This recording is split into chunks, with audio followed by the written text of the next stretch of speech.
हमें बहकाते हैं, और जब वो भी नहीं समझ में आता है तो हमें खरीदने की कोशिश करते हैं। करते हैं कि नहीं करते हैं? मेरी बात से सहमत है तो हाथ उठा के बताइए कि मैं सही बोल रही हूं। करते हैं कि नहीं करते हैं? आज ये एनडीए की सरकार भारत की जनता के खिलाफ काम कर रही है कि नहीं कर रही है? राहत इंदौरी जी ने बड़ा ही अच्छा शेर कहा था, आपके सामने रखूंगी। आज एनडीए की सरकार हमारे खिलाफ है। उन्होंने कहा था, खिलाफ होते हैं तो होने दो, खिलाफ होते हैं तो होने दो, जान थोड़ी है। ये सब इनका जो नाटक है सिर्फ धुआं है। तो उन्होंने कहा था, ये सब धुआं है, आसमान थोड़ी है, आसमान नहीं है, ये सब धुआं है।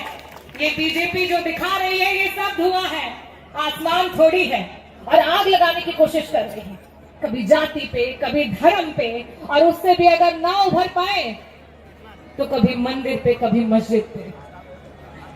तो वो ये नहीं समझते कि लगेगी आग तो आएंगे कई घर सदमे, जब लगेगी आग तो आएंगे कई घर सदमे।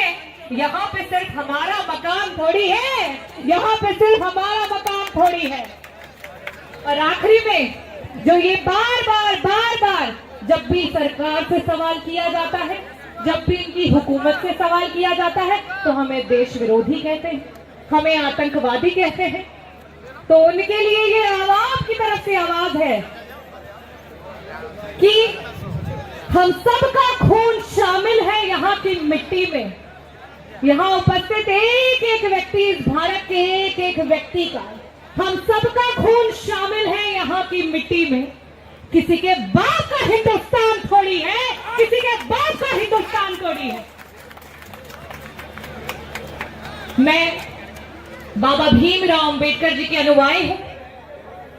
उनकी देन से, उनके बनाए हुए संविधान की देन से, और समाजवादी पार्टी के राष्ट्रीय अध्यक्ष जी के आशीर्वाद से, मेरी जनता के वोटों से मैं सदन में पहुंची और समय समय पे अपनी जनता के लिए आवाज उठाई हुई है। और आज आप लोगों के बीच में हूं तो यही कहना चाहती हूं कि चाहे हम गरीब हो, चाहे हम अमीर हो, चाहे महिला हो, चाहे हम पुरुष हो, चाहे युवा हो, चाहे वृद्ध हो, चाहे किसी भी जाति के हो, किसी भी धर्म के हो, लेकिन बाबा साहेब ने एक अधिकार दिया, वो है एक वोट का अधिकार। दिया कि नहीं दिया? हाथ उठा के बताइए, एक वोट का अधिकार दिया कि नहीं दिया हमें? चाहे वो मुख्यमंत्री हो, प्रधानमंत्री हो, कोई मंत्री हो, या फिर एक मामूली कार्यकर्ता, सभी के पास एक वोट का अधिकार है।